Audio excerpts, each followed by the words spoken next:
గజ్వేల్ పట్టణ కేంద్రంలో తెలంగాణ రాష్ట్ర ముఖ్యమంత్రి రేవంత్ రెడ్డి దిష్టిబొమ్మను దగ్ధం చేసిన బీజేపీ శ్రేణులు. భారతీయ జనతా పార్టీ ఆధ్వర్యంలో గజ్వేల్ పట్టణ కేంద్రంలో రాష్ట్ర ముఖ్యమంత్రి రేవంత్ రెడ్డి శవయాత్ర నిర్వహించి దిష్టిబొమ్మ దహనం చేశారు బీజేపీ నాయకులు. ఈ సందర్భంగా గజ్వేల్ నియోజకవర్గ నాయకులు బండారు మహేష్ మరియు ఐలా మహేందర్లు మాట్లాడుతూ నిన్నటి రోజున కాంగ్రెస్ పార్టీ మరియు యూత్ కాంగ్రెస్ నాయకులు గజ్వేల్ పట్టణ కేంద్రంలో దేశ ప్రధాని అయినటువంటి నరేంద్ర మోదీ చిత్రపటాన్ని తగలబెట్టడాన్ని నిరసిస్తూ భారతీయ జనతా పార్టీ ఆధ్వర్యంలో ఇందిరా పార్క్ చౌరస్తా వద్ద రేవంత్ రెడ్డి దిష్టిబొమ్మకు శవయాత్ర నిర్వహించి అంబేద్కర్ చౌరస్తా వద్దకు వచ్చి అక్కడ దిష్టిబొమ్మను దహనం చేశారు. ఇక్కడున్న కాంగ్రెస్ నాయకులు సిగ్గుండాలన్నారు.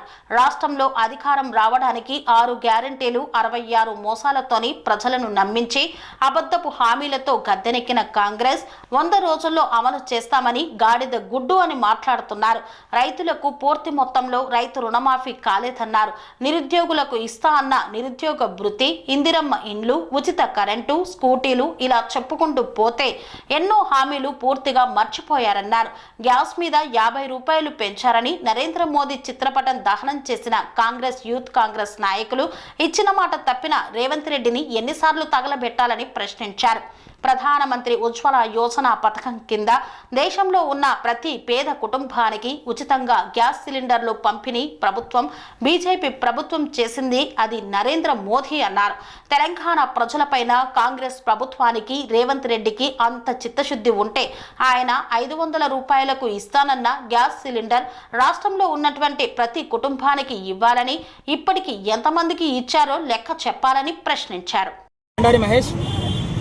నిన్నటి రోజున కాంగ్రెస్ పార్టీ నాయకులైనటువంటి యూత్ కాంగ్రెస్ అంట, అది యూత్ కాంగ్రెస్ మరి ఉత్త కాంగ్రెస్ మాకు తెలియదు, కానీ నిన్నటి రోజున ఏదో వాళ్ళ ఉనికి కాపాడుకోవడం కోసం నిన్న గజ్వేల్ పట్టణ కేంద్రంలో ప్రధానమంత్రి శ్రీ నరేంద్ర మోడీ గారి దిష్టిబొమ్మ మరి వారు నిన్న దానం చేయడం జరిగింది. ఇలా వారు దేనికోసం దానం చేసిరో వాళ్ళకు సిగ్గన్న ఉందా, వాళ్ళకి సిగ్గు అనిపిస్తలేదా అని చెప్పేసి నేను అడుగుతా ఉన్నా. ఇలా కాంగ్రెస్ ప్రభుత్వం అధికారంలోకి రావడానికి ఇలా 6 గ్యారంటీలు 66 మోసాలతోటి ఇలా తెలంగాణ ప్రజలను మభ్యపెట్టి ఇలా వాళ్ళను నమ్మించి ఇలా వాళ్ళతో ఓట్లు వేసుకొని అధికారంలోకి వచ్చినటువంటి కాంగ్రెస్ పార్టీకి సిగ్గుండాలే, రేవంత్ రెడ్డికి సిగ్గుండాలే. ఇలా ఎన్ని హామీలు ఇచ్చినావు. ఇలా తెలంగాణ రాష్ట్రంలో ఉన్నటువంటి ఎవరైతే రైతులు ఉన్నారో ప్రతి ఒక్కరికి ఒకటే విడతల రుణమాఫీ చేస్తానే హామీ ఇచ్చినావు కదా రేవంత్ రెడ్డి, మరి ఎందుకు చేయలేదు అని చెప్పేసి నేను అడుగుతా ఉన్నా. మరి దాని మీద రైతుల గురించి ఎందుకు ఈ ఉత్త కాంగ్రెస్ పార్టీ నాయకులు స్పందించలేదని అడుగుతా ఉన్నా.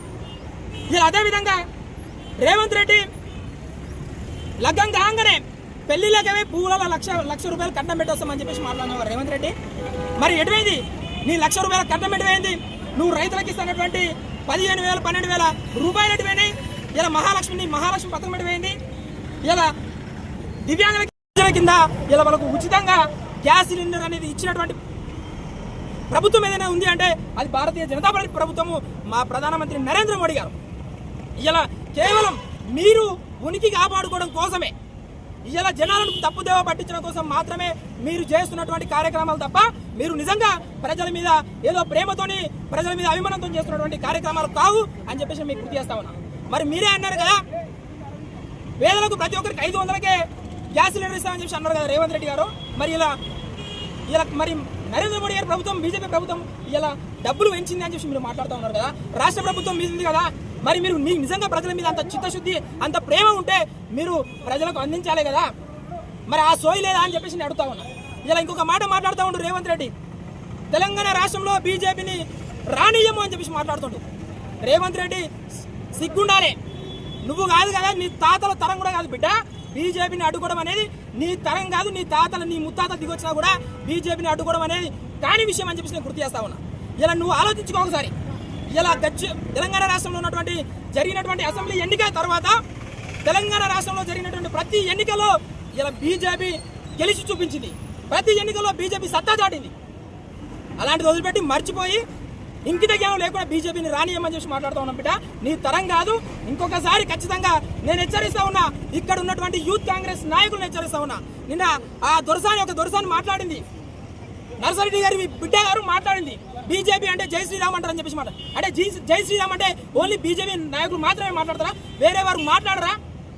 ఇలా నువ్వు జై శ్రీరామ్ అని మాట్లాడుతున్నారని చెప్పేసి నువ్వు ఇలా హిందువులను కించపరిచే విధంగా నువ్వు మాట్లాడుతా ఉన్నావు. నువ్వు మాట్లాడినటువంటి మాటలు నువ్వు వెనక్కి తీసుకోవాలని చెప్పేసి మేము భారతీయ జనతా పార్టీ నుంచి మేము హెచ్చరిస్తా ఉన్నాం. ఖబర్దార్ యూత్ కాంగ్రెస్ నాయకులారా, ఇంకొకసారి భారతీయ జనతా పార్టీకి నాయకులకు సంబంధించి భారతీయ జనతా పార్టీకి సంబంధించి మా నరేంద్ర మోడీ గారి దిష్టి బొమ్మలు అంటి పెడతాం, మేము ఇష్టం చేస్తామంటే ఎక్కడ కూడా ఊకునే ప్రసక్తే లేదు, ఎక్కడికక్కడ మిమ్మల్ని అడ్డుకుంటామని చెప్పేసి నేను హెచ్చరిస్తా ఉన్నా. పనేసియా మెరిడియన్ హాస్పిటల్స్ ప్రతి సామాన్యుడికి అందుబాటులో అంతర్జాతీయ వైద్య ప్రమాణాలతో వైద్యం, 24 గంటల అంబులెన్స్ సర్వీసుతో పాటు అత్యవసర సేవలతో ఏర్పాటైన చికిత్సా విభాగం. మా దగ్గర గుండె సంబంధిత, మూత్రపిండ, కాలేయ, కంటి జబ్బులకు, మోకాళ్ల శస్త్ర చికిత్సతో పాటు కోవిడ్-19, బ్లాక్ ఫంగస్ వంటి వైరస్లకు, అన్ని రకాల ఆరోగ్య సమస్యలకు నమ్మకమైన అత్యాధునిక వైద్య చికిత్సను అందిస్తున్న హాస్పిటల్ పనేసియా మెరిడియన్ హాస్పిటల్స్. మీ ఆరోగ్య సమస్య ఏదైనా ఇప్పుడు పరిష్కారం సాధ్యం. సంపూర్ణ ఆరోగ్యం కోసం సంప్రదించండి Panacea Meridian hospitals, opposite Bheeramguda Kaman, RCPuram, Sangareddy district, pin code 502032. సంప్రదించాల్సిన ఫోన్ నెంబర్ 0845524177 మరియు 7893757770.